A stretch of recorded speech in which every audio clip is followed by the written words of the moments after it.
რვა სოციალურად დაუცველი ოჯახი ბათუმში პირველ თავს ელექტროენერგიისა და წყლის გარეშე შეხვდა, მათ არც გაზი და არც სათბობი შეშა აქვთ. თაბუკაშვილის ქუჩაზე მდებარე ელექტროსადგურის ყოფილ შენობაში რვა ოჯახი 1999 წელს მაღალმთიან აჭარაში მეწყერის ჩამოწოლის შემდეგ თვითნებურად შევიდა.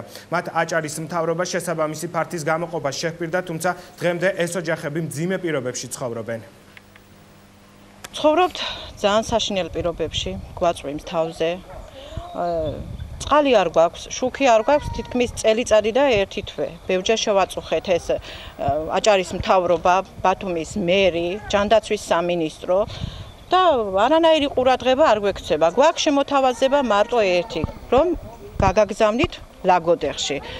უნდა იყოს ძალიან ჯანმრთელი ადამიანი, რომ ლაგოდეხში გაუძღვე ყველანაირ საქმეს და არჩინო ოჯახი. ჩვენ ცხოვრობთ 1999 წლიდან დაზარალებული სოფლებიდან ჩამოსახლებული, ზემოაჭარიდან ჩამოსახლებული ხალხი ასეთ გაწამაწიაში, ასეთ უბედურებაში და ჩვენ ამ სახლში, ამ დანგრეულ სახლში თავზე გვაწვიმებს შუქი არა, წყალი არა და ავადმყოფები გვყავს 1-3-1-4 ოპერაცია გაკეთებული და ასეთ წვალებაში ვცხოვრობთ. არც ერთ მედიკამენტების ფული არ გააჩნიათ.